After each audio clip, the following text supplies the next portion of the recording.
E o tema de hoje é cyberameaças. O avanço tecnológico dos últimos anos trouxe grandes benefícios para as empresas. Permitiu que as empresas aprimorassem seus processos, aumentassem a sua produtividade e até mesmo oferecessem novos serviços e produtos. Como consequência, aumentou o tráfego de dados na internet. E a pandemia que nós estamos vivendo fez com que esse aumento fosse maior ainda, porque aquelas empresas que conseguiram trazer a sua atividade, né, a sua operação para o mundo do home office, também provocou aumento de tráfego desses dados pela internet. Eu me lembro que na segunda metade de março desse ano, assim no início da pandemia, havia até uma dúvida se a internet iria suportar a quantidade de tráfego por ela trafegado. Mas tudo indica, não tive nenhum conhecimento de que alguém teve gargalo, coisa parecida, até mesmo com o consumo elevado de streaming. Né? Mas esse aumento não passou despercebido também dos cybercriminosos, não. Assim como todo mundo está se profissionalizando, está se especializando, os cybercriminosos também estão nessa mesma vibe, né? Inclusive criando novas formas para atrair as suas vítimas. Isso gera um grande problema para a área de TI das empresas. Elas têm que estar sempre atualizadas, saber quais são as principais ameaças, como que elas funcionam e criar as contramedidas. E principalmente, né, também tem que treinar os usuários do sistema. Hoje a gente pode dizer que as principais ameaças são o phishing, né, que é um site falso. Você acha que está navegando num site verdadeiro, por exemplo, de uma instituição bancária, e acaba ali depositando sua senha, dados bancários, e aí começa o problema para você, porque aquele site é falso, né? Temos também o rootkit, que é um software malicioso para abrir caminho para que os hackers façam qualquer coisa na rede, usando o seu computador, o seu notebook, sem você saber, né? Nós temos os malwares, o cavalo de Troia e o spyware, eles já são facilmente detectados por qualquer antivírus. Mas vocês também têm os ransomware. O ransomware é o mais perigoso, porque ele sequestra os dados que estão no HD da sua máquina. Criptografando esses dados, você deixa de ter acesso. Para você voltar a ter acesso a esses dados, você tem que pagar um resgate. Paga o resgate, aí sim você recebe a chave de criptografia e volta a ter acesso aos dados. Do contrário, só se você tiver um backup e formatar a máquina. Tem um outro também muito importante, principalmente para o pessoal do site e-commerce, né, que é o DDoS. Isso é um ataque massivo de pedido simultâneo de acesso. Você imagina um site que tem capacidade para atender 200 acessos simultâneos. De uma hora para outra, ele se vê às voltas com 400 pedidos, 500 pedidos. Se isso daí perdurar por muito tempo, além de trazer instabilidade para o site, é capaz de derrubar o site. E ninguém que tem uma loja de e-commerce, né, vai querer ter seu site fora do ar, né? Por isso, as áreas de empresa da TI devem ter sempre atualização da rede. Algumas medidas básicas a serem adotadas para reduzir esses riscos são armazenar os dados na nuvem, né? Ter sempre um backup atualizado, não é fazer um backup hoje e outro daqui a 3 meses, pelo amor de Deus. A utilização de VPN, que é a Virtual Private Network, principalmente para os colaboradores acessarem os dados da empresa quando eles estão fora da empresa, né? A utilização de dupla camada de autenticação dos usuários para acessar os dados da empresa também dificulta o roubo das senhas, né? A concessão de senha com diferentes níveis de acesso. Você só dá acesso ao colaborador ao trecho, à parte do software, ou aos dados da empresa que ele precisa ter acesso. Ele não precisa ter acesso restrito a todas as áreas da empresa, né? E também outras empresas também permitem que a rede somente seja acessada por terminal cadastrado. Eu conheço uma empresa que trabalha muito assim. Ela cadastra o seu terminal, seja ele interno ou externo, e só assim você tem acesso aos dados da empresa. E o mais importante, treinar e conscientizar os colaboradores a seguir as normas de segurança digital. Não pode ser igual ao filme de terror. O colaborador não pode ser igual aquele personagem que está de frente para aquela porta fechada que está escrito assim, não abra, do not open the door. E a primeira coisa que ele faz é meter a mão na maçaneta e abrir a porta. Não dá, realmente. Se o colaborador ele não se conscientizar e seguir as normas de segurança digital, não vai ter resultado.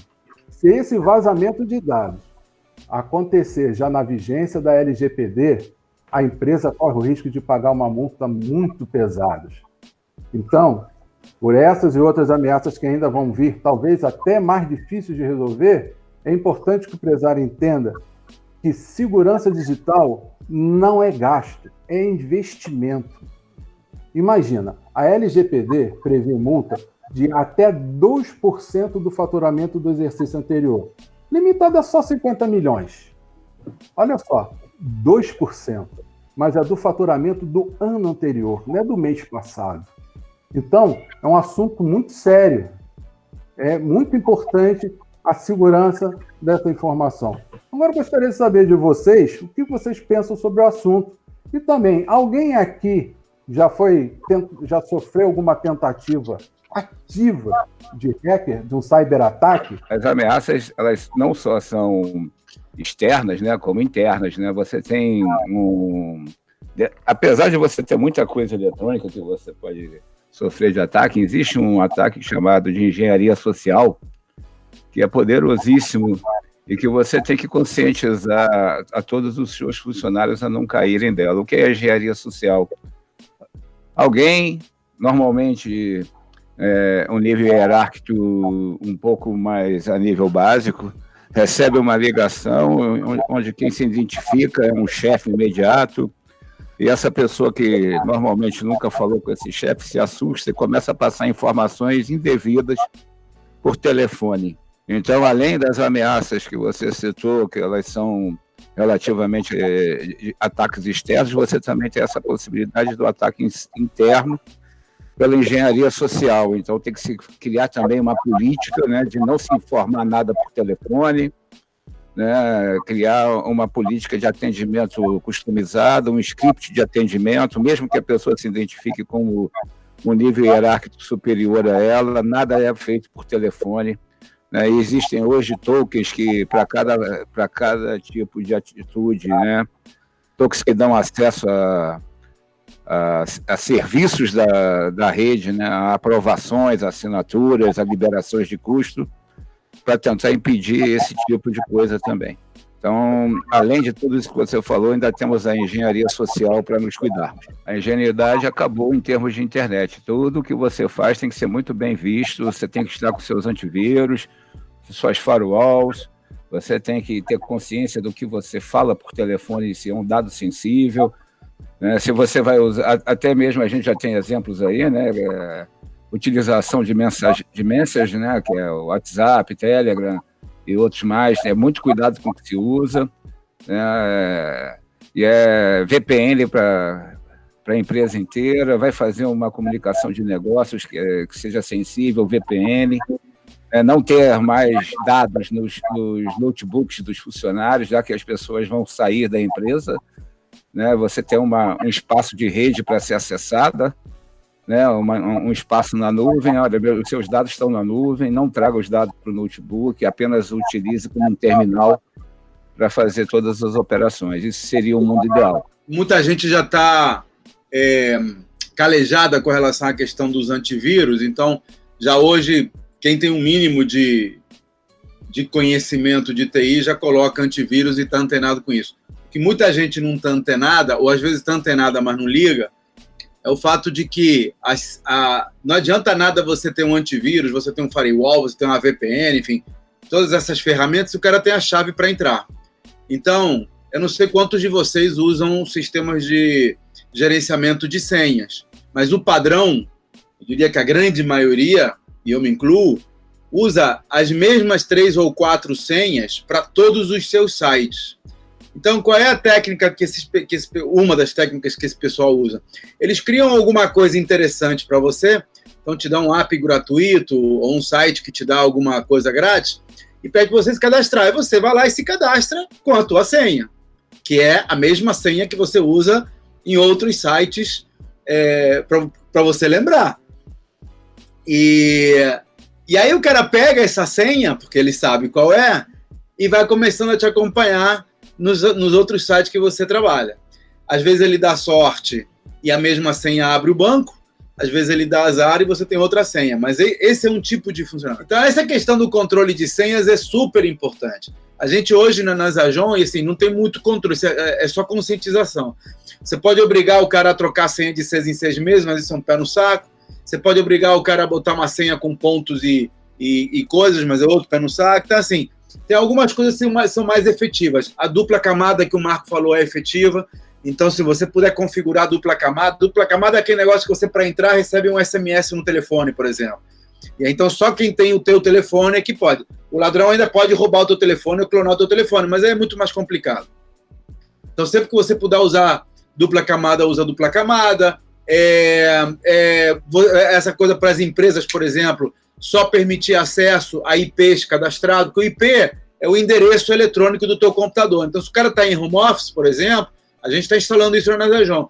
Eu sei qual é o IP que ele se loga. Então, eu só permito o acesso dele a partir desse IP. O que é chato? Que se o cara viaja para Búzios e está num outro IP, para passar o fim de semana, ele não vai conseguir acessar.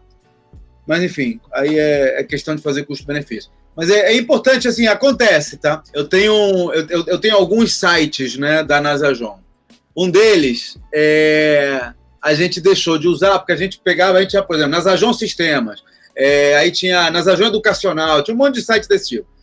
Aí a gente passou a concentrar tudo no Nazajon. Então, hoje tem educacional.nazajon, sistemas.nazajon. Então, a gente tem tudo ligado no subsite, digamos assim. E esses domínios foram vencendo, a gente não foi renovando. De repente, a gente achou um desses domínios ativo e falou, a gente tinha largado esse domínio, quando foi ver, um carinha, quando o meu domínio venceu, eu não renovei, mas ele tinha muito tráfego, que eu mesmo estava mandando tráfego para lá. E aí o cara pegou esse domínio, registrou e fez um site, por acaso, de comida natural, não tem... Mas, na verdade, são sites eles chamam de renda passiva, né? Eles botam propaganda ali e ganham em cima da propaganda. Então, assim, cuidado com os domínios que você tem, que tem referência ao teu negócio, que você não renova. Porque se ele tiver tráfego, você está vulnerável a outra pessoa pegar esse domínio e utilizar. A outra coisa que eu queria contar, uma vez hackers entraram no meu site, no Cláudio Nazajon, e ele ainda tá com coisa lá. Eles entraram lá, eu tenho lá, sei lá, 6 mil, 7 mil visitas por mês, né? De repente foi para 300 mil visitas por mês, depois foi para 400 mil visitas por mês, e depois o Google, o YouTube, sei lá o que foi, cortou meu site. Aí eu fui ver o que estava havendo, houve esse aumento excessivo, esse aumento abrupto de coisa, era porque entraram hackers, provavelmente russos, que tinha muita coisa em russo lá, usando o meu site para divulgar conteúdo pornográfico. Então, ele entrou em tudo que é blacklist do mundo inteiro, cortaram o meu site. Eu fiquei um mês para tentar, tem uns 2 anos isso. Fiquei um mês para tentar renovar.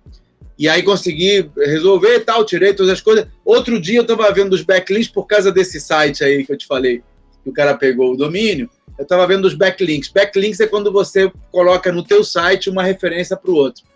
E aí eu estava vendo que tem muita imagem. Os caras entraram nas imagens do meu site e botaram um link para esses sites pornográficos. E ainda estão lá, eu tenho 4 mil imagens com esses links. O cara entra com um robô e vai alterando tudo que pode. Então, assim, tem que tomar cuidado.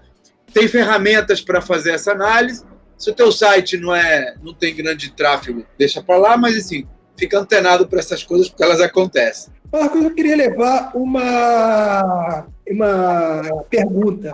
Com relação à senha, qual a ferramenta que hoje existe para que a gente possa pegar as senhas que você utiliza, né, e você ter condições de armazenar em um único lugar? Não sei se alguém conhece aí alguma ferramenta nesse nível. Obrigado, Jaime. Eu confesso a você que eu não conheço essa ferramenta e confesso a você também que eu não utilizaria, não. Eu faço o seguinte, na verdade, eu criei um processo de criação de senha. Né? Como fosse uma fórmula, com base naquela fórmula, só entrar no site, eu sei qual é a minha senha para aquele site usando uma fórmula. Agora, eu jamais usaria um aplicativo para concentração de senha. Cláudio, tem alguma coisa nessa situação? Ou Guilherme? O que eu não uso, mas eu cheguei a usar há um tempo, mas eu também fiquei meio antenado. Mas tem um do Google, por exemplo, que é gratuito, que é o passwords.google.com, deixa eu botar aqui no chat. Esse é gratuito, e ele é um plugin que você pode botar no próprio Chrome. Então, se você está com um computador em casa, você não sai de casa, por exemplo, ele gerencia as senhas para você. Então, você pode criar senhas diferentes para cada grupo e ele guarda e ele mesmo faz o login. Tem o 1Password também,